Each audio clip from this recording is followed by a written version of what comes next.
Olá pessoal, nós já estamos aqui com o Emerson, o diretor executivo da Jurupará. Nós vamos iniciar a entrevista aqui.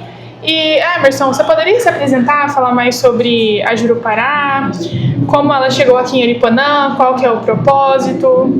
Bom, meu nome é Emerson de Oliveira Jesus, sou formado em administração, também minha primeira formação foi técnica em agropecuária e recentemente me formei em licenciatura em geografia, que é uma das paixões da minha vida, trabalhar com essa área ambiental, né? Então, sempre atuei com comunidades indígenas desde 2010, assim, após a minha formação de técnica em agropecuária.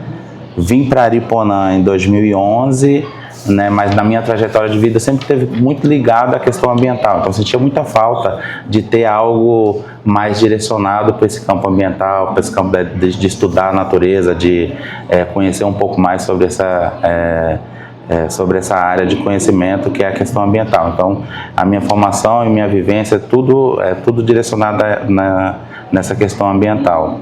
E a Jurupará vem após um período, né, de experiência que eu tive, né, com uma ONG, que é a Pacto das Águas, onde eu ajudei a fundar a instituição em 2013, fiquei na instituição até 2021, onde eu saí para fundar, junto com o meu sócio Henrique, a Jurupará Socioambiental, em janeiro de 2021. E a partir de então a gente se estabeleceu, a Jurupará já nasceu aqui no município de Aripuanã, estabelecida como uma empresa local, né, com um olhar local. A gente tem hoje atuação com algumas instituições, né, parceria com algumas instituições, como a própria Pacto das Águas, a empresa como a Nexa, são parceiros da gente na execução de alguns programas, e é um pouco da nossa vivência aqui hoje em Aripuanã. Você poderia falar mais sobre algum dos projetos que vocês já fizeram aqui em Aripuanã? Bom, a Jurupará Socioambiental, ela tem como missão levar a gestão integrada, né, a gestão ambiental integrada da forma que a necessidade local exige. Então, a gente trabalha com comunidades indígenas, a gente trabalha com agricultores familiares, comunidades tradicionais, né? Hoje, o nosso principal projeto aqui em Aripuanã é a execução de parte dos compromissos ambientais da Nexa, né? Então, a gente executa hoje 8 programas que é ligado aos povos indígenas Arara e Cinta Larga, dentre eles programa de comunicação social indígena, programa de apoio complementar à educação, saúde, etnodesenvolvimento, cultura. Então, são uma grade de programas que é relacionado ao PBACI, que é o Plano Básico de Compensação Ambiental Indígena, do componente indígena, e que é direcionado com esses povos. Então, a gente é a empresa executora desse programa, desse plano hoje no município de Aripuanã. Além disso, a gente tem um programa que é o Programa de Educação Ambiental, que também é um programa da Nexa que a gente executa junto às escolas do município de Aripuanã. Todos esses programas e todas essas ações executadas pela Jurupará têm um critério que é muito comum entre eles, que vai do nosso DNA também, que é buscar levar para nossas ações, junto com os parceiros, soluções que são baseadas na natureza, ou seja, questões que possam levar a sustentabilidade para dentro dessas ações, né, para que não seja apenas uma atividade pontual, e sim que possa se tornar para a comunidade um resultado mais permanente. Então, quando a gente trabalha com essa questão da sustentabilidade, buscando atingir os ODS, buscando atingir soluções que são baseadas na natureza, a gente vai trazer também soluções que são adaptadas ao contexto de cada atividade humana. Então, a gente faz uma construção, como que essa construção pode ser adaptada a um contexto que possa aproveitar elementos da natureza para reduzir luz, o consumo de energia solar, o consumo de para reduzir o consumo de energia convencional, né? Como que você vai fazer para ela ter um pouco mais de qualidade térmica nessa construção? Então, as soluções baseadas na natureza está sempre, sempre inserida dentro das nossas atividades, seja ela com agricultor, com povos indígenas, com o programa PEA, são ações que é desenvolvida também aqui pela Jurupara Socioambiental. Entendi. Dentro desses trabalhos aí, eu vi no site de vocês também, lá na página inicial, que vocês também utilizam tecnologias inovadoras, inovação tecnológica. Você poderia dar um exemplo do que seriam essas tecnologias, alguma aplicação delas, se vocês já aplicaram aqui, como que funciona? Sim.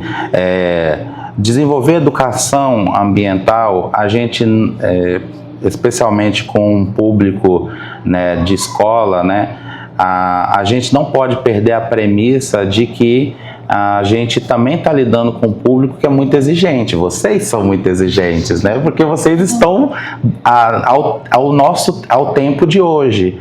Então, a gente busca, nas ações de educação ambiental, levar a tecnologia que suscita no atendido, né, no público atendido, a curiosidade. Então, numa ação de educação ambiental, a gente leva, por exemplo, a vivência com microscópio, onde os jovens, as pessoas que participam possam vivenciar mais aquela situação, aquele tema que está sendo tratado.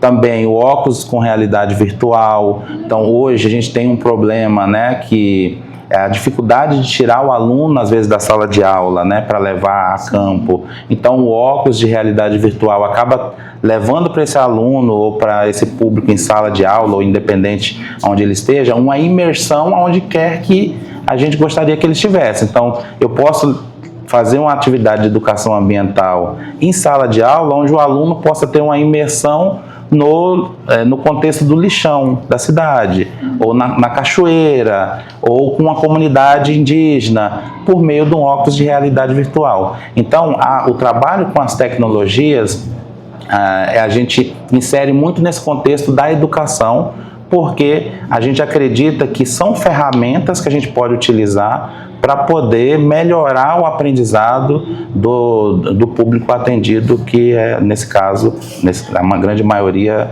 são adolescentes, jovens, né, que é o público das atividades de educação ambiental. Uhum. Ok, você tinha mencionado que a Jurupara, ela nasceu aqui em 2021.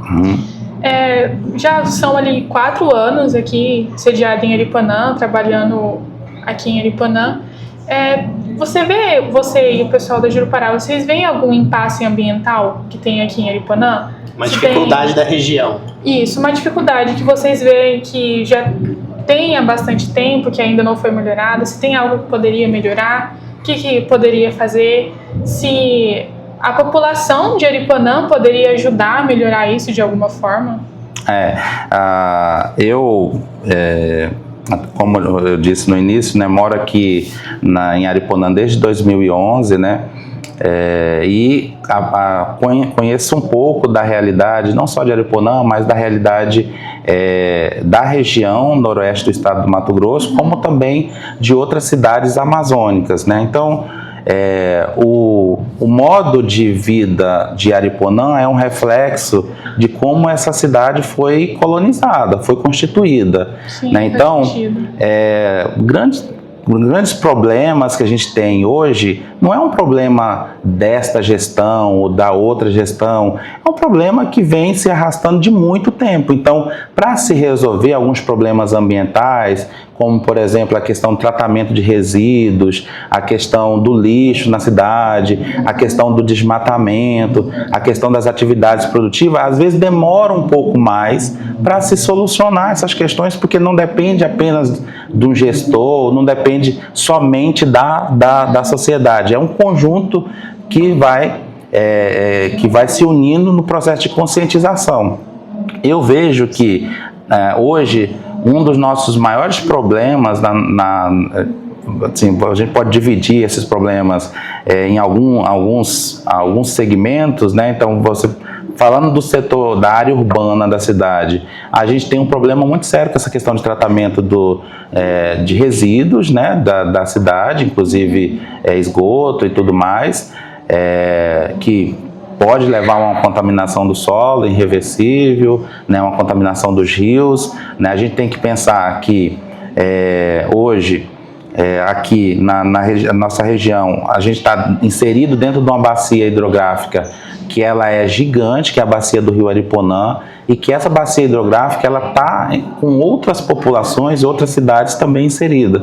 Então, o impacto causado os resíduos do município, da parte urbana do município de Ariponã, ele vai atingir outras cidades e outras comunidades à margem do Rio Ariponã e dentro da bacia hidrográfica.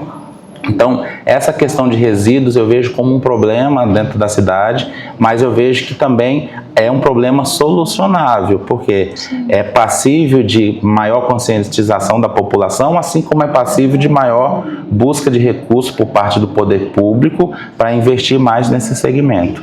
Então, acho que esse é um dos pontos que eu colocaria nesse segmento da cidade. Mas eu vejo também que a gente não se forma também só com a parte urbana. Então, a gente tem a parte rural, por exemplo, né, que você tem outros problemas que é relacionado a como as tecnologias de produção são tratadas no município.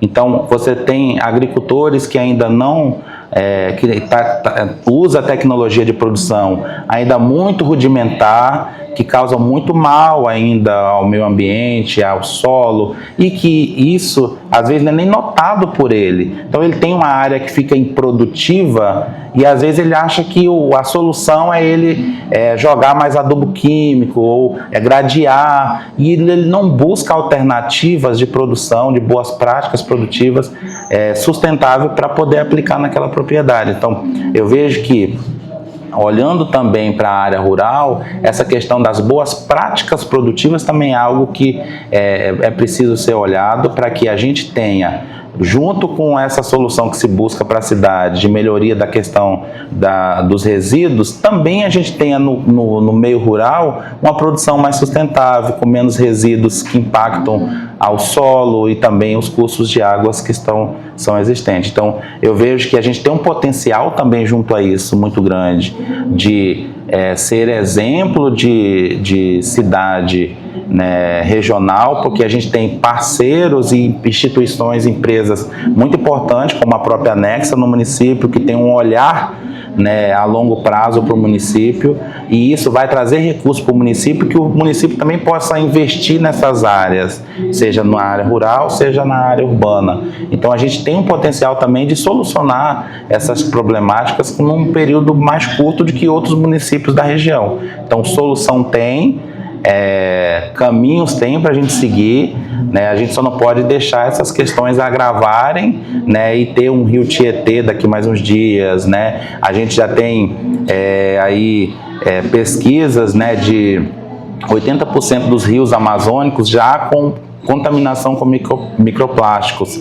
Isso é um reflexo que que é das áreas urbanas, das cidades da região amazônica, mas que tem uma consequência muito grande para as comunidades ribeirinhas, comunidades tradicionais indígenas que estão à margem desses rios, né, e sobretudo à margem da pobreza da Amazônia, né? Então, acho que, olhando assim, vejo isso como um problema, e isso não é um problema só exclusivo de Ariponã, é um problema outras cidades do noroeste de Mato Grosso, do estado de Mato Grosso e da própria Amazônia vive essa mesma questão, que é falta de assistência técnica no campo e às vezes investimento na cidade junto com conscientização da população nessa temática de resíduos, né? Então, mas eu acho que tem uma possibilidade de solucionar esses problemas mais rápido, devido ao nosso microambiente aqui de produção.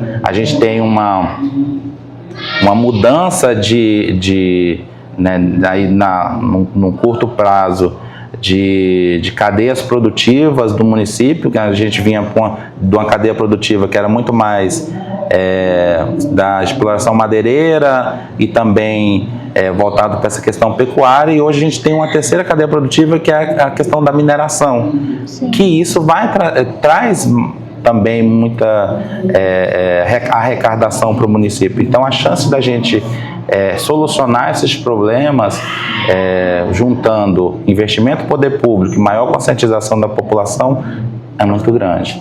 E, sem dúvida, a juventude nesse processo de mudança é muito importante, porque a gente tem uma população que se renova, né?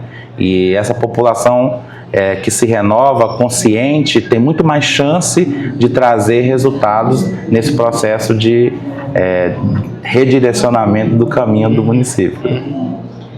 Sobre essa parte que você falou, que o pessoal do agro, o pessoal rural, eles não têm tanto conhecimento, que às vezes a terra não dá tanto resultado assim, eles investem em arar a terra, adubos, químicos. Eu acredito que seja uma população, um pessoal assim, que ele não tem tanto conhecimento em relação a isso. Eu queria saber se teria algum programa, alguma consultoria, se existe a possibilidade de criar alguma forma para levar o conhecimento até esse pessoal. Porque, assim, a gente vê que tem muitos produtores aqui na nossa cidade. Então, essa parte em relação ao meio ambiente, eu acredito que seria algo muito bom levar esse conhecimento para eles, entende? Teria alguma forma? Tem, isso é plenamente possível. A gente tem dois caminhos para isso novamente, né? Primeiro, o caminho público, das políticas públicas voltada para a assistência técnica, né, para esse público rural. Hoje você tem no meio público, por exemplo, a Embrapa, que trabalha com muita pesquisa, né, e até próprias universidades, a rede de IFs, trabalha com muita pesquisa voltada para essa questão de melhoria de práticas de produção. E é a melhoria para o pequeno produtor, mas também para o grande produtor, né, para o produtor de soja, né, para o grande produtor, para o pecuarista e tudo mais. Essas práticas, essas boas práticas de produção, elas muitas das vezes elas acabam ficando dentro dos laboratórios, dentro das unidades da Embrapa, e precisam ser resgatadas de lá e trazidas para o município por meio do poder público ou de parceiros, né? Nós, enquanto Jurupará, hoje a gente executa um programa também da Nexa, que é um programa que chama Boas Práticas Rurais. Esse programa hoje está atuando com pequenos produtores, especialmente produtores que comercializam produtos na feira municipal, né? Hortaliças, aqui na feira municipal do município. E essa experiência do programa Boas Práticas Rural é uma experiência que tem trazido muito orgulho para a gente, porque a gente olha produtores que antes faziam uso de agrotóxico e outros produtos químicos e que está fazendo essa mudança para um produto biologicamente construído, realizando camada de solo, protegendo o solo com restos orgânicos da própria produção, e isso tem trazido para o produtor resultados muito satisfatórios, né, e que pode ser replicado no município. Então, eu vejo que levar a informação para o meio rural, né, para produtores pequenos, médios e grandes produtores, uma vez que nós precisamos que a agricultura esteja funcionando, que a agricultura seja pujante no nosso município, assim como é no estado, mas que tenha esse processo de boas práticas, independente se é um produtor de soja, se é um produtor de milho, um pecuarista de grande porte, existe tecnologia capaz de ajudá-lo a produzir melhor, né, e produzir mais, inclusive. Então, essas tecnologias pode ir pelo meio público, ou seja, por meio das políticas públicas de assistência técnica, né, de ATER, mas também ela pode ir por meio de parceiro, como essa iniciativa da Nexa com o programa Boas Práticas Rural, que também a gente tem a felicidade de executar hoje aqui no município de Aripuanã.